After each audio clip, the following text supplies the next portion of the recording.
Diabetes की 6 dangerous complication जो diabetes के हर पेशेंट को पता होनी चाहिए।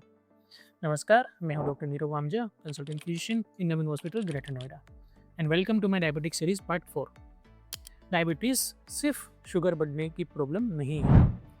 यह अगर कंट्रोल में नहीं है तो ये धीरे धीरे बॉडी के मल्टीपल ऑर्गन को भी डैमेज कर सकती है। डायबिटीज़ की कॉम्प्लिकेशन में पहला और सबसे कॉमन है हार्ट रिलेटेड डिजीज।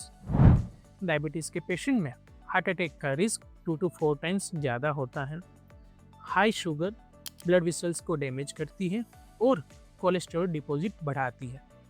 इसीलिए डायबिटीज़ के पेशेंट में हार्ट फेलियर और हार्ट अटैक का सिग्निफिकेंट रिस्क बढ़ जाता है। नंबर 2, डायबिटिक नेफ्रोपैथी और kidney failure. Uncontrol diabetes kidney के फिल्टर को डैमेज करती है और इससे एल्ब्यूमिन यूरिया यानी कि यूरिन में प्रोटीन लीकेज शुरू होता है और ग्रेजुअली किडनी फेलियर हो सकता है। Third, diabetic retinopathy. High sugar ice के रेटिना की ब्लड वेसल्स को डैमेज करती है।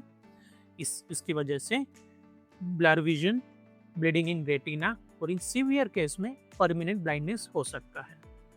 इसीलिए हर डायबिटिक पेशेंट को साल में एक बार रेटिना चेकअप जरूर करवाना चाहिए। Fourth, diabetic neuropathy.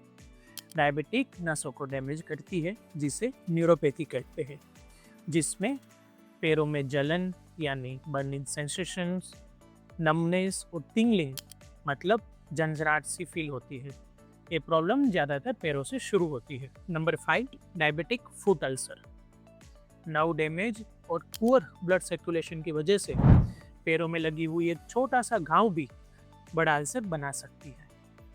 अगर टाइमली ट्रीटमेंट ना मिले तो ये बढ़कर गैंग्रीन हो सकता है और कभी कभी एम्पुटेशन यानी पैरों का हिस्सा काटने की भी जरूरत पड़ सकती है। नंबर 6, स्ट्रोक या पैरालिसिस। डायबिटीज ब्रेन की ब्लड सप्लाई को भी डैमेज करती है। जब अनकंट्रोल डायबिटीज हो तो कभी कभार ब्रेन की ब्लड सप्लाई रुक जाती है और कम हो जाती है, जिसकी वजह से स्ट्रोक या पैरालिसिस का अटैक भी की होने की संभावना भी बढ़ जाती है। इसीलिए डायबिटीज का ट्रीटमेंट सिर्फ शुगर कम करना नहीं है, बल्कि फ्यूचर कॉम्प्लिकेशन को रोकना भी है। अच्छी बात यह है कि इन सब को रोका जा सकता है अगर आप ब्लड शुगर, ब्लड प्रेशर और कोलेस्ट्रॉल को कंट्रोल रखते हैं और रेगुलर किडनी की और आइस चेकअप करवाते हैं, तो ये सारी कॉम्प्लिकेशन को प्रिवेंट किया जा सकता है। याद रखिए, डायबिटीज़ को कंट्रोल करें, वरना डायबिटीज़ आपको कंट्रोल करेगी।